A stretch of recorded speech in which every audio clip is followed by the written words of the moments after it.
Jaya Jaya Prabhupada, Prabhupada, Prabhupada, Jaya Jaya Prabhupada.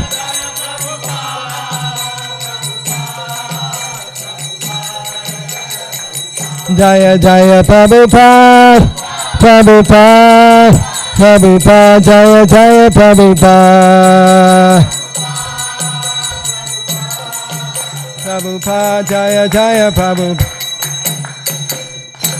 Go Premanandi, Hari Hari Bo.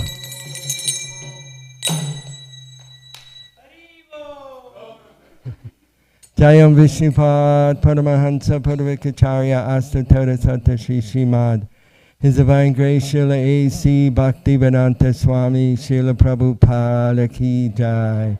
Jayam Vishnupad, Paramahansa, Padavikacharya, Astatara Sata Shri Srimad. His Divine Grace, Srila Bhakti Siddhanta Saraswati Goswami, Prabhupada Ki Jai.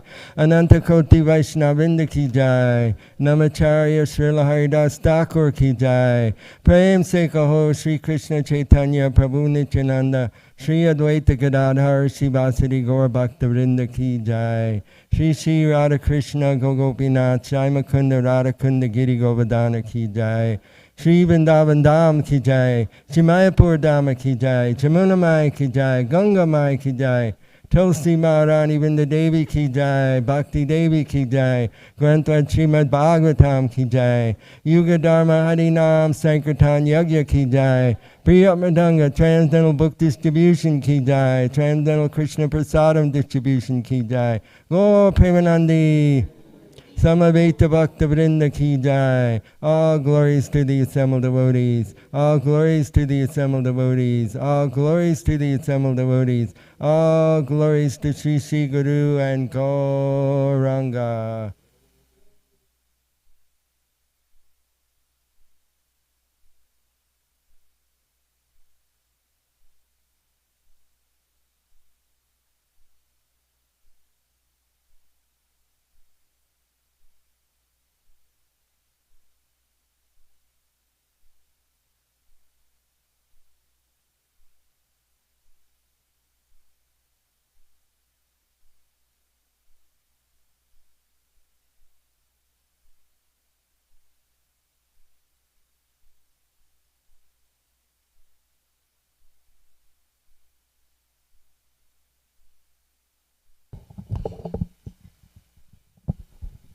Hare Krishna, dear devotees. Srila Prabhupada Ki Jai. His Holiness Gopal Krishna Maharaj Ki Jai. Thank you all so much for being here this morning. Wonderful morning program. And we'll continue shortly with a class by His Holiness Gopal Krishna Maharaj in honor of his disappearance day. His Holiness Gopal Krishna Maharaj is a senior disciple of Srila Prabhupada. And today we're celebrating his disappearance day. He's one of the pillars of our movement, did so much to spread Krishna consciousness in service of Srila Prabhupada, and our society owes an eternal debt to Maharaj. So thank you all so much for being here. So we'll give Maharaj our undivided attention, and then Nanda Brajaprabhu, will we have a little discussion after class, or how long is the class? Like 10 minutes. So we'll have a little discussion afterwards. So as you're listening to class, think of something you would like to share, some reflections, something we can discuss about the class afterwards. And give Maharaj our undivided attention. Jai His Holiness Gopal Krishna Maharaj Ki Jai. Srila Prabhupada Ki Jai. Gaur Bhaktavrinda Ki Jai.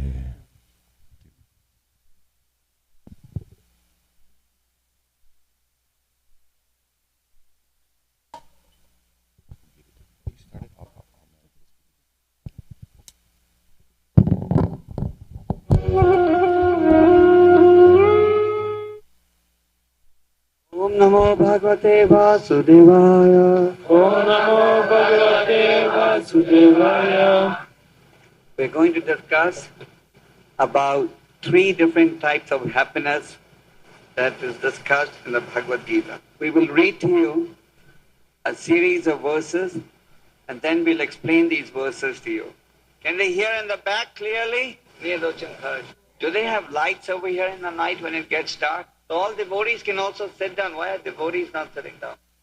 Dukham Vidanim Tri Vidham Shruno Me Bharta Sabha Abhyasad Ramate Kyatra Dukhantam Cha Nigachati Sukham Vidanim Trividham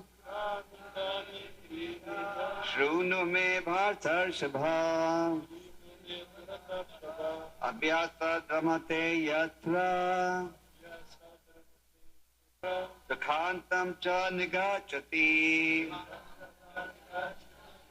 Om Jnana Timirandasya Jnananjana Shalakya Chakshurmilitam Yena Tasmai Shri Gurave Namaha Shri Chaitanya Manobhistam Sthapitam Yena Bhutale Swayam Rupa Kadamayam Dadati Swapadandikam Vandeham Shri Guru Shri Yuta Padakamnan Shri Gurun Vaishnavanashta.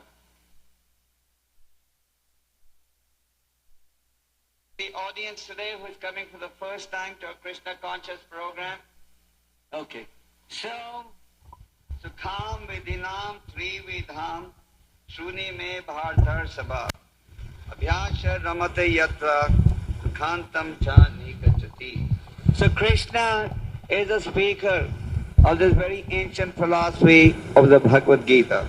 Last time when I was in your city of Tashkent in the month of June, we had a public program, and in that public program I had explained the history of the Bhagavad Gita. Can you hear the Russian translation clearly? Tell me honestly. Adna minute stop. Why it is not working? Adna minute. We had explained, quoting from the 4th chapter of the Bhagavad Gita, how this knowledge was first imparted to the sun god Vivaswan, then to Manu, and then to Ikshvaku. And this knowledge has been in human society for at least 2 million years old. Now Krishna is explaining in this verse that we discussed different types of happiness.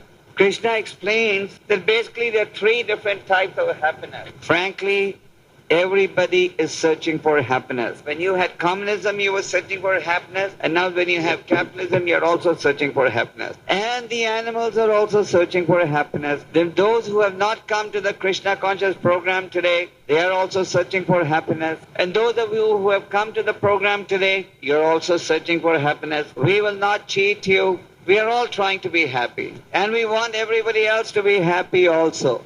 But the whole problem is that people do not know how to be happy. A very great devotee called Prahlad Maharaj had said 5,000 years ago, Nata vidum svarta gatim hi Vishnu. People do not know how true happiness can be found. So Krishna has explained that basically there are 3 different types of happiness. Actually there are 4, but we will come to the 4th one after we discuss these 3. According to our Vedic philosophy, the living entity, as soon as he comes in contact with the material world, he becomes contaminated by what is known as mood. Just like rainwater. Rainwater is originally pure, but the moment rainwater hits the earth, it becomes mixed with mud. If you capture the rainwater before it hits the earth, you can even drink it. But the moment it hits the earth, you can't drink it. So the living entity is originally pure. Originally pure means originally he's engaged in his constitutional position of service to the Lord. That is when the living entity is residing in the spiritual abode of the Lord. Just like you have a home, but then when you go traveling, you may stay in a relative's house or a gostinitsa. Similarly, a real home is the spiritual world. But when we leave the spiritual world, we come to this material world, which is like a gostinitsa for us. It is not a real home. That is why in this home, there is nothing but misery from beginning to end. So the living entity, when he enters the material world, he becomes influenced by 3 different sets of conditioning. These different sets of conditioning are also known as 3 modes: goodness, passion, ignorance. Goodness means in that stage, one is aware about the goal of life. One understands the importance of following the scriptures. Passion is a stage where one is motivated by unlimited desires that he tries to fulfill. And because he has unlimited desires that he is trying to fulfill, and the nature of these desires is it is always increasing, the living entity struggles to satisfy these different desires. And ignorance symbolizes that stage where one is just unaware about the goal of life, lazy, and he just leads his whole life in complete laziness and idleness. In this condition, one sleeps a lot and there's nothing but laziness. So Krishna explains that basically there are three different types of happiness. One is happiness in the mode of goodness, one is happiness in the mode of passion, one is happiness in the mode of ignorance. Now we shall explain to you what each of these types of happiness are. Krishna explains that happiness in the mode of goodness is that which in the beginning may be bitter like poison, but in the end it becomes nectar, and which wakes one up to self-realization. Why is it said that in the beginning it may be like poison, and in the end it becomes nectar?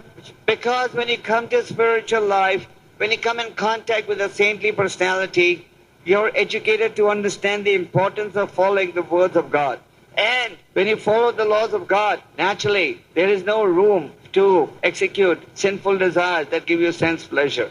So just like a sick patient, when he's taken to the hospital and when he has to follow the diet of the hospital, naturally he feels restricted. Nobody likes being put under restriction. But the doctor puts the patient in restriction because unless there's some restriction observed, the patient will not recover. So similarly, when you get exposed to spiritual life, when you come in contact with a saintly personality, you have to follow some rules and regulations. And when you have to follow these rules and regulations, in the beginning they are painful. Just like the child that is told by the mother, you can't suck the thumb in the mouth. Naturally, the child that is used to sucking the thumb in the mouth protests when the mother tries to stop this habit. So similarly, when one is told, give up meat, fish and eggs, give up intoxication, give up illicit sex, give up gambling, chant the names of the Lord, naturally there's some rebellion in the beginning. Just like a patient who follows the doctor's prescription, eventually recovers, even though in the beginning he may be opposing the prescription. Similarly, one who abstains from sinful activities and follows the Lord's teachings, eventually that happiness which in the beginning was bitter becomes sweet in the end. Just like in Ayurvedic medicine. In Ayurvedic medicine it is said that the more serious the disease, the more bitter the medicine. And when you take that bitter medicine in the beginning, you feel serious, you don't like it. But then when you recover from the disease, you say, oh, it's good, I went through this prescription. Just like a doctor who does surgery on you. Naturally, when the surgery is done, no matter how much of modern medical aid you may have, it is painful. But then when you recover from the disease, you don't mind the pain you had to undergo. So similarly, if you want to achieve love of God, you have to make some sacrifices. God is not sectarian. God is not a member of one particular community. It's not that there are different gods for different parts of the world. Just like we see one sun shining over the whole planet, there's one God for the whole creation. Some may call him Allah, some may call him by the name of Jesus Christ, some may say Jehovah, some may say Rama and Krishna. But there is only one God who is the proprietor and the cause of all causes. And the definition of God in all the scriptures is that he is pure. Since God is pure, we also have to become pure. What is impurity and what is purity has to be defined on the basis of scriptures. Why? Because scripture means words of God. Words of God are not fallible. Words of God do not change with the passage of time. Words of God cannot be interpreted by different individuals as they see fit. Words of God have to be accepted ISKCON, yes. So, God's teachings are for the entire humanity. So purity is that stage in which one doesn't suffer from material desires or hankering and lamenting. Material desires are activities that are generally against the laws of God. Just like we have your government in Uzbekistan that makes laws. Then you have the United Nations that also makes laws for the world. So the various agencies that make law. You may have the local government, that is the city of Tashkent. Then higher than that is the district government. So there are various levels of lawmaking. But the supreme level of lawmaking is that of God. So we have to accept the teachings of the Lord as they are. Only then can we achieve real happiness. So purity is that stage where one doesn't want to fulfill.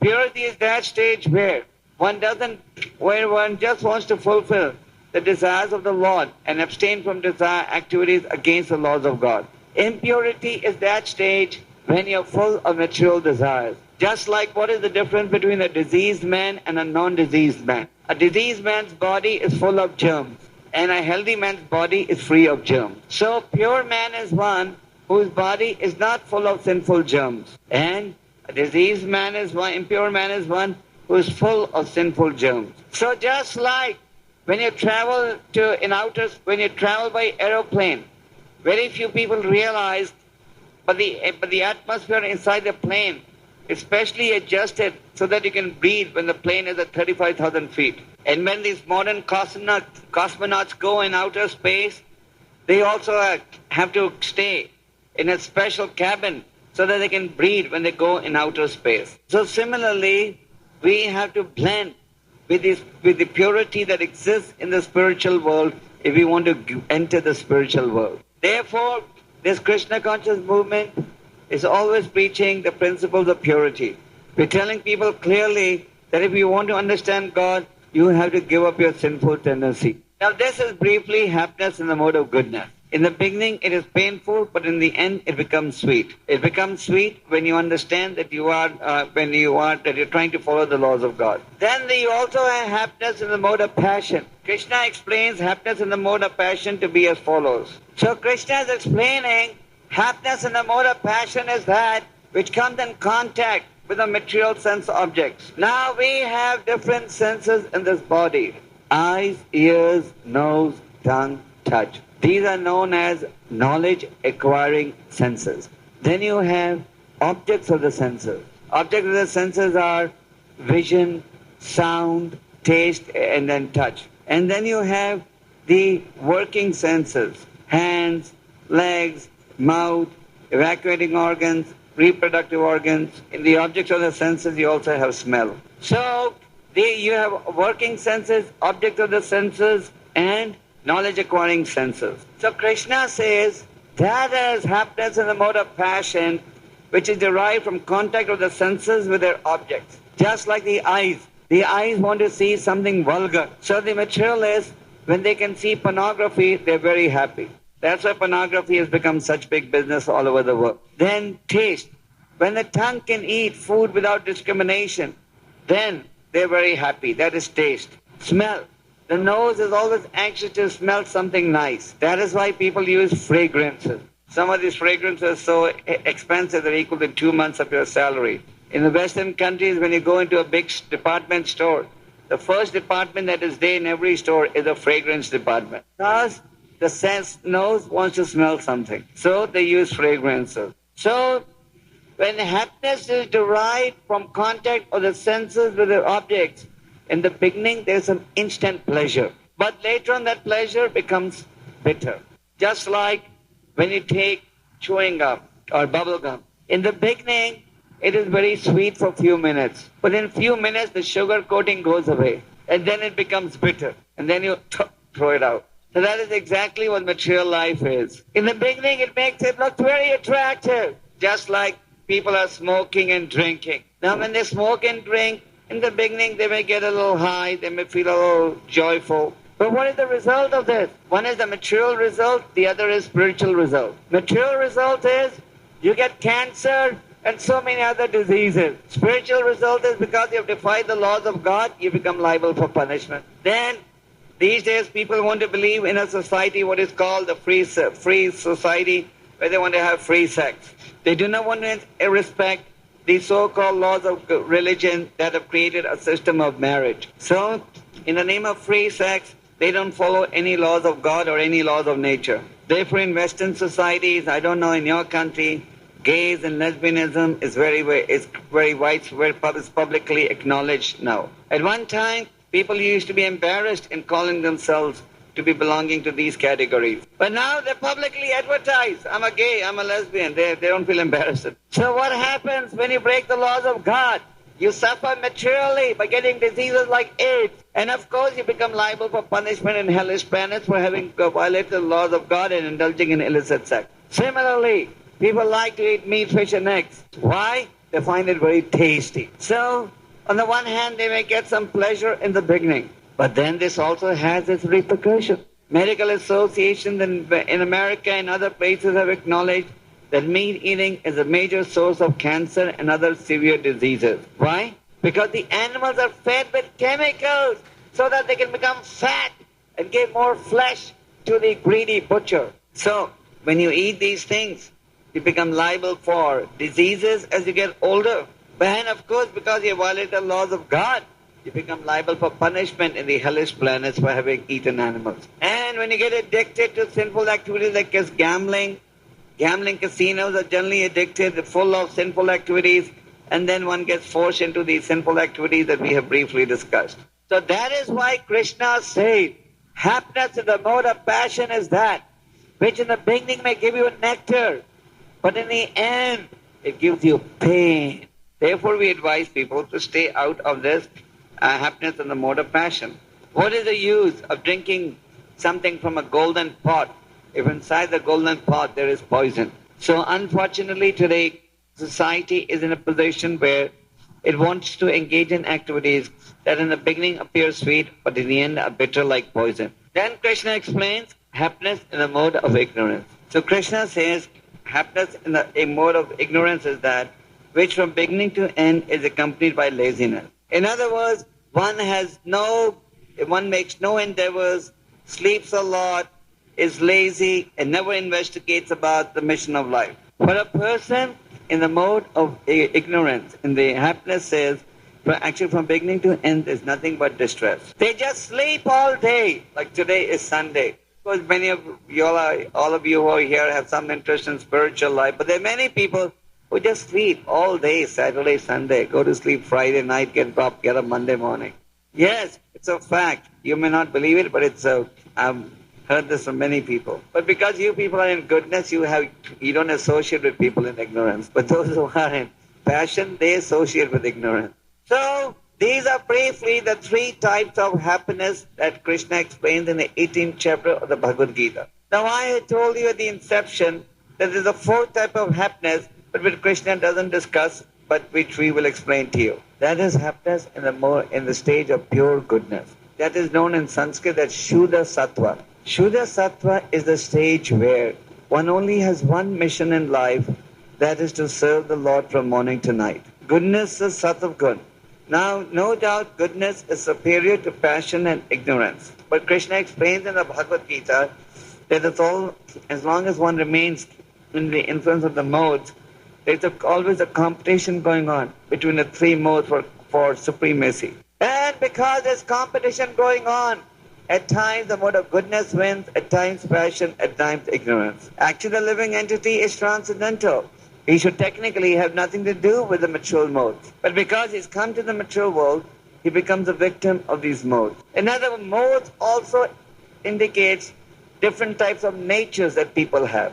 So the different types of nature, we all know from our dealings with others that people have different types of nature. Some have nature of the mode of goodness, some passion, some ignorance. Goodness, thou superior, is not the ultimate goal of life. Higher than this, as we said, is Shuddha Sattva, the stage of pure goodness. In goodness, what happens? A certain period in time, a person is motivated by goodness.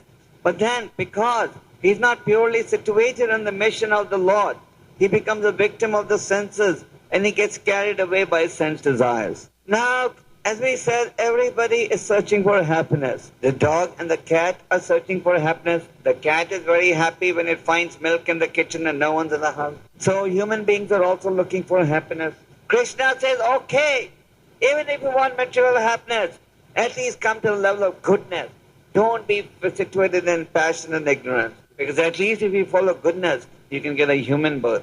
But Krishna also offers a higher avenue. Krishna does say in the Bhagavad Gita, Sarva dharma paritaja mam ekam shanam raja aham tuam sarva papya vaya mokshami ma sachaha. Give up all varieties of religiousness and just surrender unto me and I will protect. So that is pure goodness. Krishna says, you follow my path and I will protect you. Just like the insurance company tells you, you pay so much premium and then we'll give you so much compensation. You have a currency note. The currency note tells you, pay on demand to the bearer, 100 rubles or 200 rubles or whatever. You have an airline ticket. The ticket tells you, from Tashkent to Moscow. So you have confidence that if you have a seat, you can get on the plane. So Krishna says, surrender to me and I will protect you. Now, if we analyze carefully, we will see we don't have too many choices. Either we surrender to Krishna or we surrender to our mind and senses. If we surrender to our mind and senses, we will be carried into sinful activities. But if we surrender to Krishna, then you will be protected. Krishna is full, complete in all respect. But Krishna is hungry of only one thing, the devotion of his devotee. In other words, Krishna is anxious that all of us establish a relationship with him because we are all part and parcels of the Lord. Just like the hands part of the body, every living entity is part and parcel of the Supreme Father. In this garden where we are sitting, there are so many green leaves. Now, anybody knows, as long as the leaf is part of the tree, the leaf will look fresh. But the moment the leaf falls from the tree, it loses its appeal. As long as the sparks are in the fire, they have effulgence. But when the sparks fall on the ground, they have no effulgence left. Toza Pravada? Vashastrana Toza? Okay.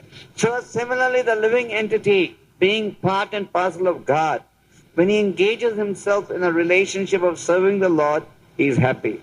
But when he acts independent of the directions of the Lord, he becomes like the leaf disconnected from the tree. So pure goodness is that stage where one wants to serve the Lord and one wants to live by the instructions of the Lord. So many times people say, Arjuna was fortunate enough to hear the Gita from Krishna, but where do we go for guidance? Imam parampara praptam iman rajasra vidho. This supreme science is coming down through the disciplic succession. So Krishna gave this knowledge to Arjuna, and through Arjuna it is coming down to the parampara process. So if we receive this knowledge from a bona fide source, a bona fide spiritual master, then we'll understand the true essence of this Vedic knowledge. What is the true essence? You are not this body. In the absence of spiritual knowledge, we all identify with the body. And that is why we are thinking, I am Uzbek, I am this citizen, I am that citizen, I'm from this country, that country. One identifies with a place of birth. When somebody flatters you, you feel very happy. And if somebody insults you, you feel very sad. Somebody says, "Vi uchin kharasho chalavek," you're very happy. Someone says, "Vi uchin ploka," then you feel sad. So that is bodily identification. And we think the extensions of the body, wife, children, brother, father, mother, they're all our eternal companions. Krishna says, you're not this body. Then who are you? Just like the clothes you wear, they do not represent your real identity. The clothes only cover the body. And like the body, and similarly the body covers the soul. Therefore Krishna says, this body is temporary and it passes through 6 stages of development. The flowers you see in the park, they go through 6 stages of development. There is growth, there is birth, growth, maintenance, producing other byproducts, old age, and ultimately the flowers vanish. So Bhagavatam says, living entity also goes through 6 stages of development. But there's something in the body that doesn't die. That is the soul. So whether you read the Quran or the Bible or the Vedic scriptures, they all support this point that the soul is eternal, only the body is perishable. And you cannot deny that there's a God in control. Material society is very busy trying to undermine the position of God. Scientists would like us to believe that we can live without God. A few years ago, there's a leading economy magazine in the world called Time magazine. They had a cover story saying, "Is God dead?" How can God die? Don't you see God's creation is working perfectly? Sun rises every day at the right time, depending upon the season. The stars and the moon, they all manifest their effulgence. The wind is blowing. Who do you think is running all this? Our atheist friends will say, nature. Who is running nature? Just like you see the cars moving on the road. You know they're moving on the road because there's somebody regulating the traffic. So there's somebody regulating this universe. So we must understand our relationship with God. That is the purpose of this Krishna conscious movement. So this Krishna conscious movement enables everyone to understand the true level of happiness. And enables one to understand what his real position is. Because the scriptures say Athatha Brahma Jigyasa. Now that you've got this human life, please inquire. Don't misuse it. Don't waste it. Nobody likes to stand in line. In your country, you have the experience of standing in line for everything, but nobody likes it. So do you ever realize how long a line you had to stand in before you got this human body? Thousands of years. And you had to go through all the lower forms of life. So therefore this human life should not be wasted, because the human life is the result of a long evolutionary cycle.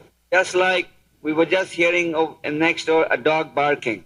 If we told the animals to come and listen to a lecture, they will not be able to listen even for a second or understand. When an animal crosses the street on a red light, the police doesn't arrest him, but they arrest a human being if he crosses the street on a red light.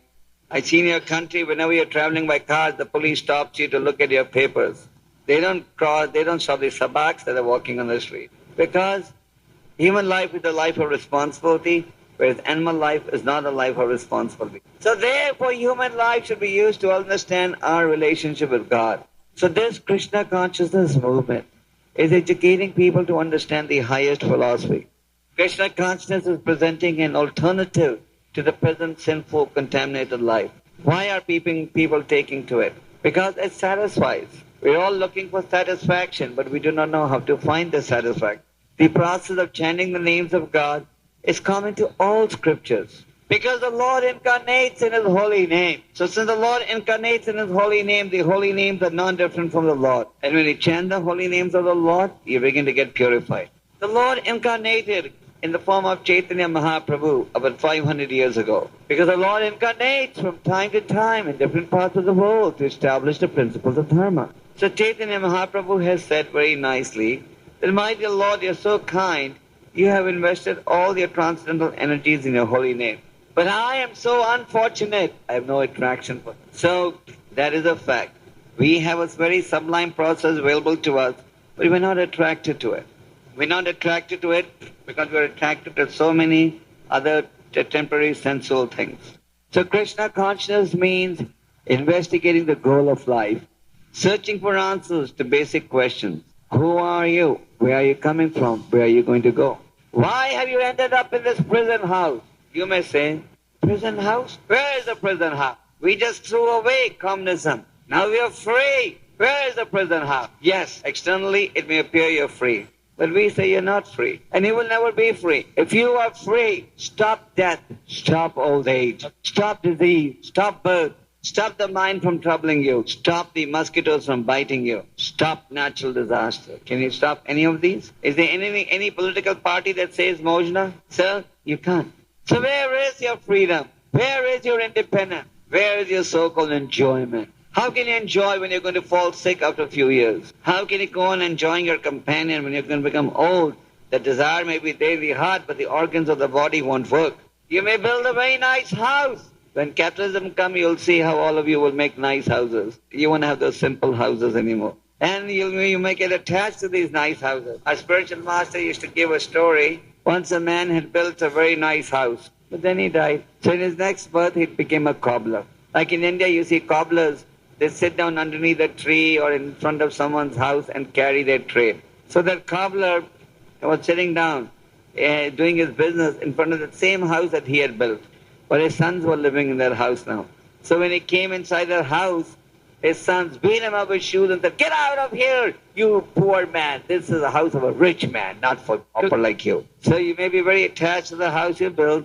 Then in your next life you can take your birth in that house, but not as a proprietor, but as a worm in that house. So all material attachments are painful. You give your so-called love to someone, that someone dies or falls sick, don't you cry? So the conclusion is, focus your love on Krishna. Focus your love on God. Where just like with the appearance of the sunshine, everything can be seen in its proper perspective. Just like now it was getting dark and we were not able to see each other clearly. But then they just added the lights and now we can see everyone clearly.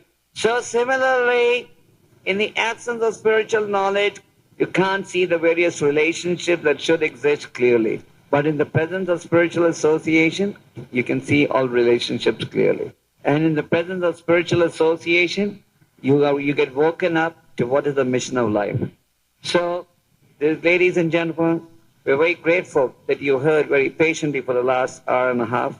Our request to all of you is to please take advantage of this great philosophy. This is a philosophy aimed at uniting the whole world.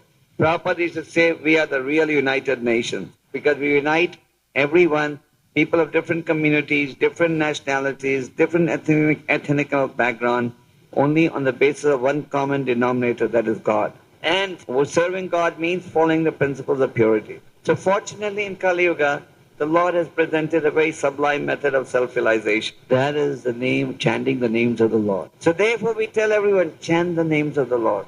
Because the Lord has invested, as we explain, all his energies in his holy name. That means when you chant the name of Krishna, God is there. But you and I, or nobody in the world has the capacity to invest in any name full potency of what the name implies. Just like your best friend may be Alec. But nobody can say, when you say Alec, Alec will manifest. No parliament in the world can say, when you say water, water will manifest itself.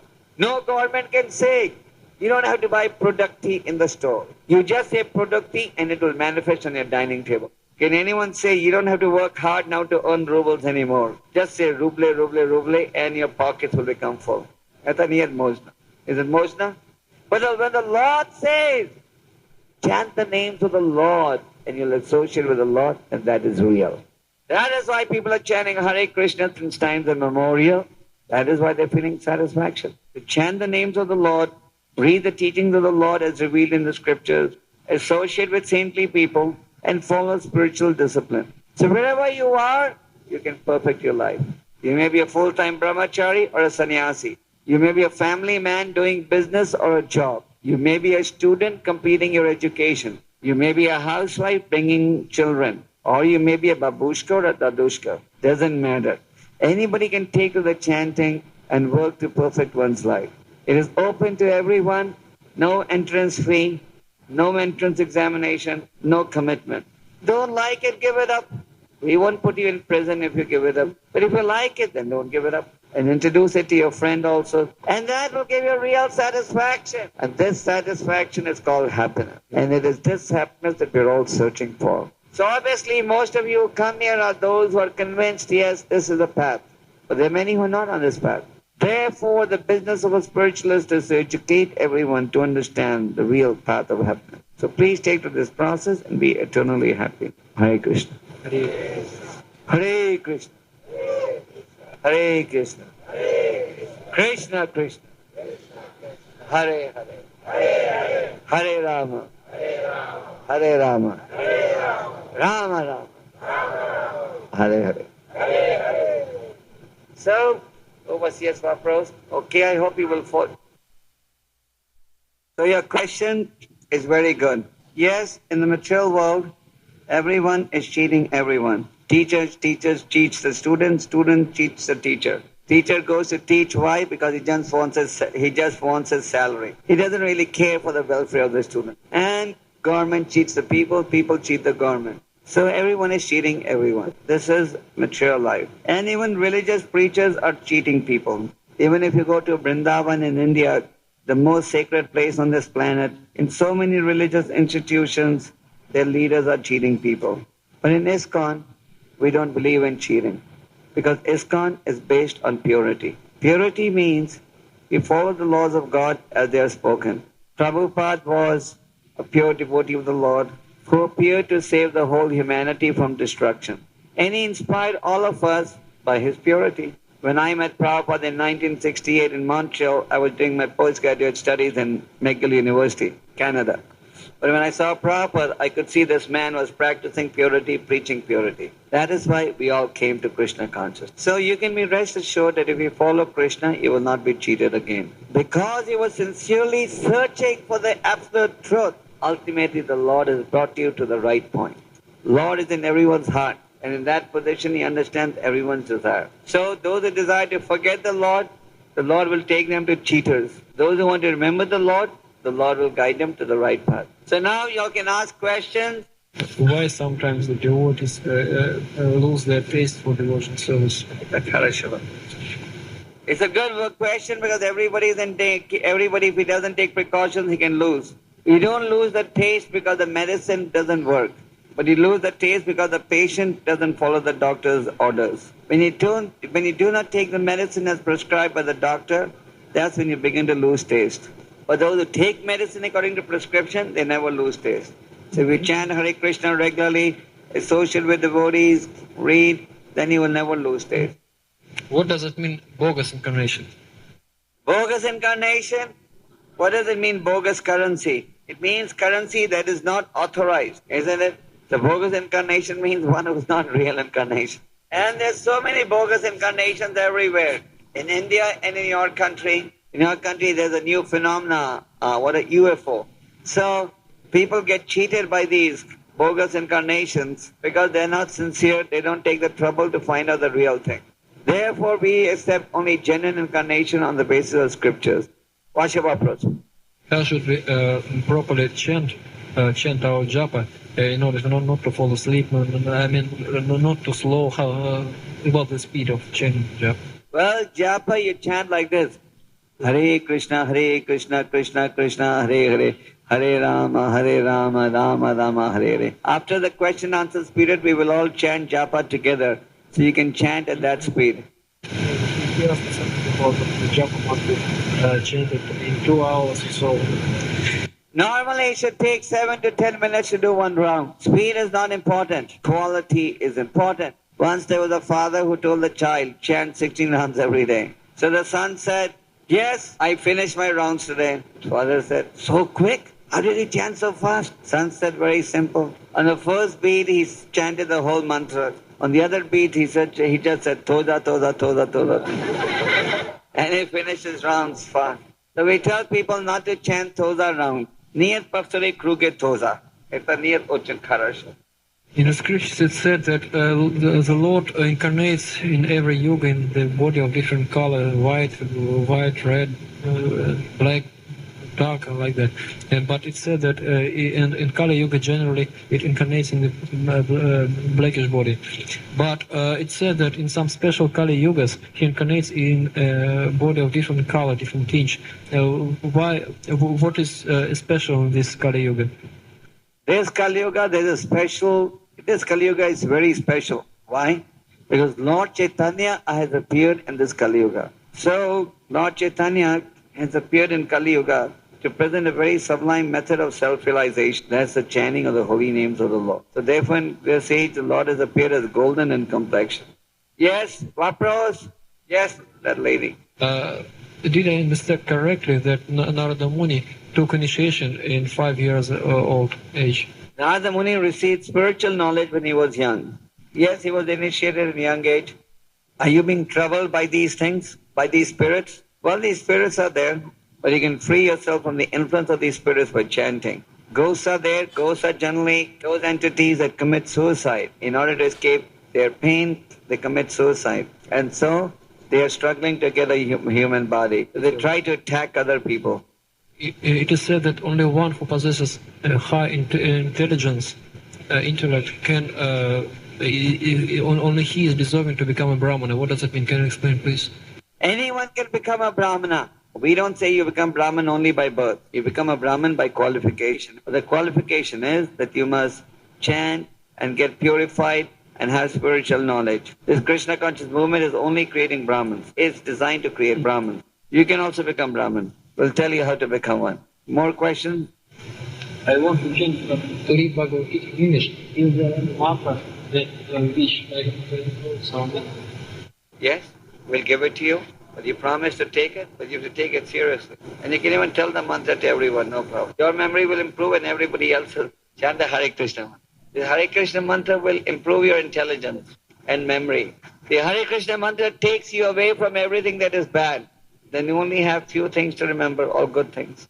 In Sri Upanishad it said that one who develops knowledge, who does not develop knowledge, he enters into the darkest region of ignorance, and one who does develop knowledge, he enters into the more worse situation. That is those who misuse the knowledge, those who take the knowledge and then interpret the knowledge to suit their own nonsense viewpoints. He gets punished, not one who uses this knowledge correctly.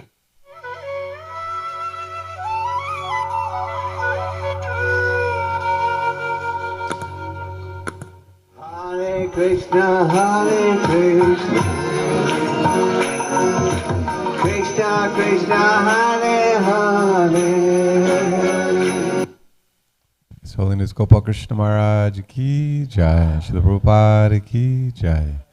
So now we'll open it up for any questions, comments, reflections from the class. If you'd like to add anything, please raise your hand. Hare Krishna. So, I mean, what we understood is from the lecture is like the happiness type of happiness. And Maharaj was saying about like how if one become Krishna consciousness, then he will be in the Suddha Sattva, meaning like the happiness that will never destroyed. So there's the point. And the other thing he mentioned that there was one question, I like that very much, that whether the mantra will increase your memories. So Maharaj was saying, yes, you'll have, when you start Krishna consciousness, all the bad things will not be part of your life, and then there will be very less thing to memory. So that was a nice thing. I'll just pass the mic around. Everybody can share a little something.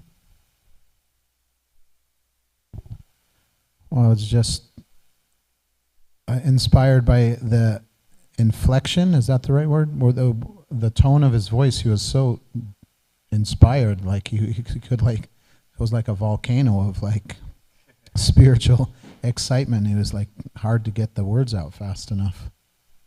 So happy to hear his enthusiasm.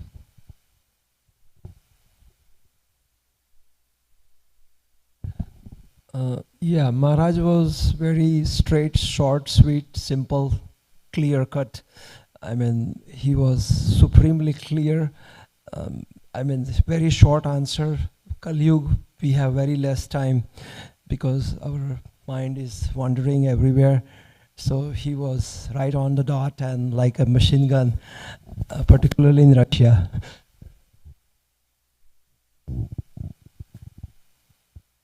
I really liked the point that Maharaj said, you are not free. Can you stop death? Can you stop birth? Can you stop disease? Can you stop old age? And it was just like to those people, you know, he was saying, oh, when you have capitalism, now you'll have nice houses, you will build all nice houses. But Maharaj was emphasizing, you don't belong here, so, and you are not free. So that was a very nice point. I was appreciating Maharaj's point that we've come to this human birth, and now we have an opportunity to understand what real happiness is. The cat, the dog, the animals can't understand real happiness. You can give a cat a dollar bill or a dog a dollar bill and explain to your, could become blue in the face, and the cat and dog will never understand what a dollar bill is. But in this human life, we have the intelligence to actually understand. We want happiness, and it's there if we're willing to follow the principles given by God, Krishna.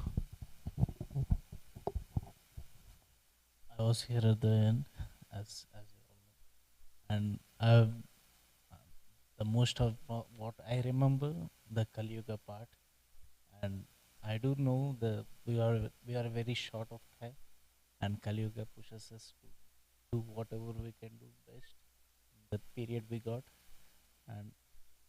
and the peace, that's something we look for everybody, and I wish everybody gets that peace, and hopefully everybody has this inner strength.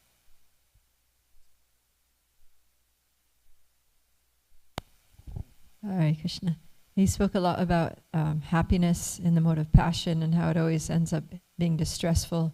He said if someone gives you a golden pot but it's full of poison, it's like, you know, you don't want to drink it because it's poison no matter how pretty it looks or how valuable the container is. So yeah, in the material world there's so much happiness. It's like very attractive, very glittering. And you talked about you walk in, fragrances, it appeals to all the senses, but you try to go for that happiness and you end up getting stung. You end up suffering in the end. So the only real happiness is available in Krishna consciousness in the mode of pure goodness. He made that point very strongly, I thought. Hare Krishna, I was appreciating how like Maharaj was speaking like a straight shooter, saying so many things that we would think twice about, telling anyone, but because of his purity, he could just very openly lay it the way it is. And for my personal sense, I appreciated the point about memory. It's not that just chant the holy names. It's not necessarily that your capacity to retain information will increase, but your need to retain a lot of different things will reduce. So I really appreciated that point. Thank you. I was reflecting actually on one of his first points was that we have to take the medicine and allow it to work the time. And in this day and age, we want things to be very instant. We chant the holy name, we should taste it. But it takes time. And I was just reflecting on my life and how long that's taken. I still don't have taste, by the way, but I'm better than I was. What an amazing class. These are the kinds of words that awaken us at every level. So just amazing. You are not the body. This is not home. The list just goes on and on. Amazing class. Hello. First, I want to say my name is Deidre, and I'm grateful to be here. I would like to start off with I'm a follower of Christ. I believe in Christ.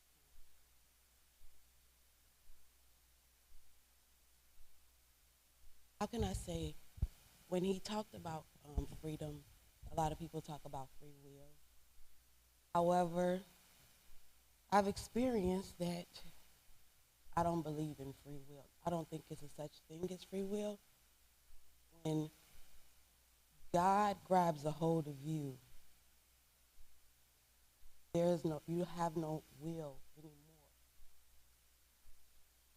The only will is the divine will, right? So for me, I feel I'm a rag doll for the Creator. I get pulled everywhere, and I've sat with Buddhists, of course, Muslims,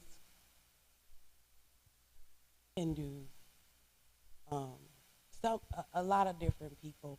However, the overall message for me, which I'm so grateful to get, and I'm so humbled by it, is that the laws of God is the laws of God, right? You really can't get around that. It doesn't really matter where you think you're going, what religion you think you are, whatever. The laws of God is the laws of God, and it governs all of us. But I am very grateful to God that the Creator has blessed us with so many different versions of Himself. So,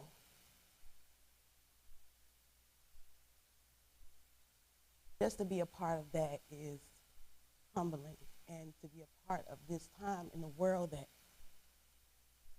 everything is changing, everything is becoming much more balanced, and I'm just grateful to be a part of that. Now, don't get me wrong, it has not been it's not been a happy-go-lucky experience. It hasn't been all love and light. However, I'm humbled and I'm grateful that I was able to experience all of it. As scary as it has been, as fun as it has been, as eye-opening, as amazing as all of these things, it still is unsettling to the point where it's like I get to see God in everything. It makes me, so I'm just grateful, and thank you guys for having me.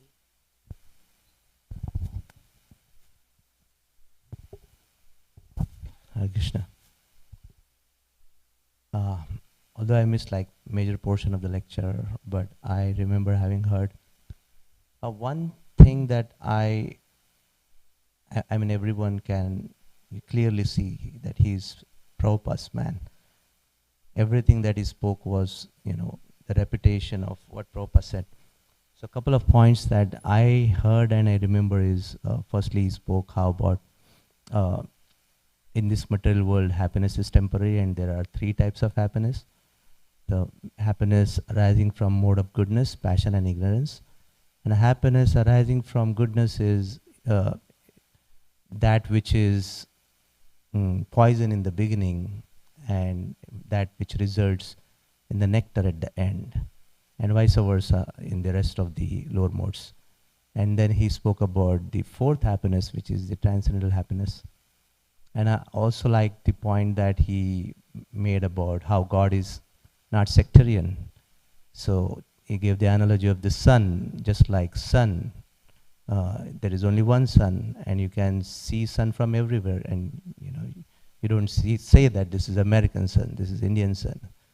So this you never say that this is American God, Indian God, right? Hindu God, Muslim God. So I like that one. Also, I would like to take this opportunity to make a short offering to Maharaj, because I personally owe a lot to him. My Krishna consciousness started from Ahmedabad, and my first ever mentors were his disciples. So I'm thankful to Maharaj, and also I can recollect, if you have time, can I share this? Okay, so in Mumbai, he happened to come, this was in 2001, I had left Ahmedabad and I had gone back to my hometown, which is Mumbai. So at the end of that household program, he called me over and he said, please come and see me at Jew temple. So I went to see him next day morning, and then I was shocked when he said, become a full-time and travel with me, become my secretary, and I'll take you throughout the globe. That was the offer. And I was pleasantly shocked, and I didn't have any words to say, but then I already had some other plans, so I revealed how I wanted to become full-time at one temple, and Maharaj gave his full blessings.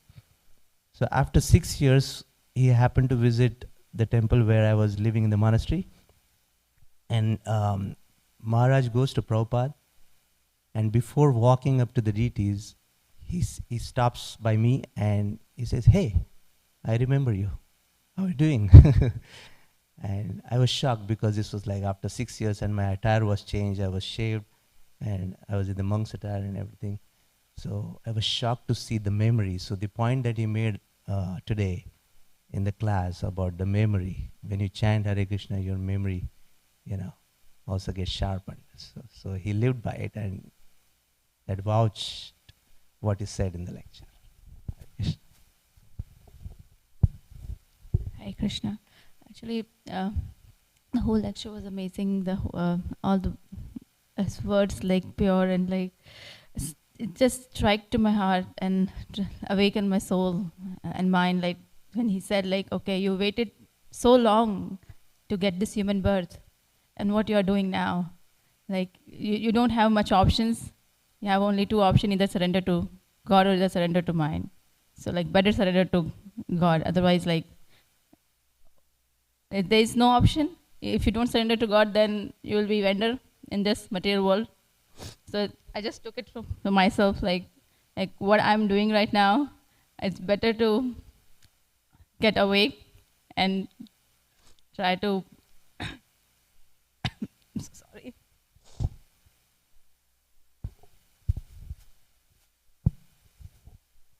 Hare Krishna. Speaking of happiness, this class made me feel very happy, and I'm very glad to be here. His words were very inspiring, and it's like a recharge, right? A reassurance of everything of the movement.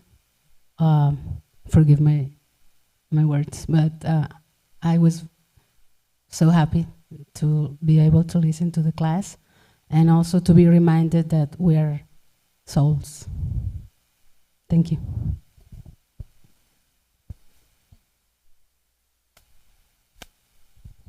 Thank you very much. I mean, there were so many nice points, and Maharaj's energy and enthusiasm, the way he was, it's preaching so strongly and so clearly, definitely knocks out the fog in the mind. And I was appreciating the point that one of the questions was, when you lose taste, what to do. And he said that it's not that the medicine has stopped working, it's that we're not following the prescription of the doctor, the direction of the doctor. And I thought, wow, that was so clear and so perfect. What an amazing answer. So thank you all so much for being here. His Holiness Gopal Krishna Maharaj ki jai, Srila Prabhupada ki jai. I was just thinking we could pray to Maharaj together, that maybe we can, like little ants that assisted building the bridge to Ayodhya, he can bless us with his mercy, so we can maybe somehow assist Srila Prabhupada in some small way. He did so much for Srila Prabhupada, and we pray for his mercy and his blessings, and we pray for his disciples. Of course, today is a very difficult day for them, for all of us, and the Radhakala Chanji shower their blessings and mercy on all of Maharaj's disciples. Jai Srila Prabhupada ki jai, His Holiness Gopal Krishna Maharaj ki jai, Shri Shri Radhakala Chanji ki jai, Gaur Bhaktivinoda ki jai, Nitai Gaur Premanande, Hari Hari Bol, Vancha Kalpadrubhyascha,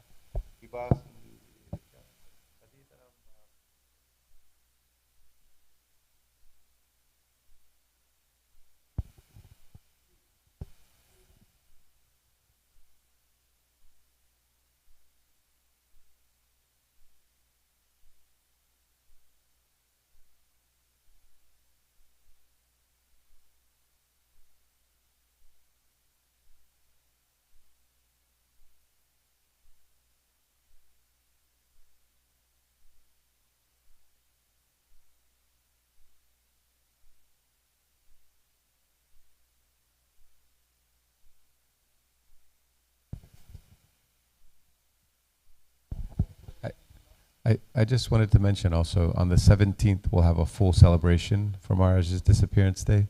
So just mark your calendar for that. We can all come back to remember Maharaj together. Jai. So let's go Gopal Krishna Maharaj ki jai.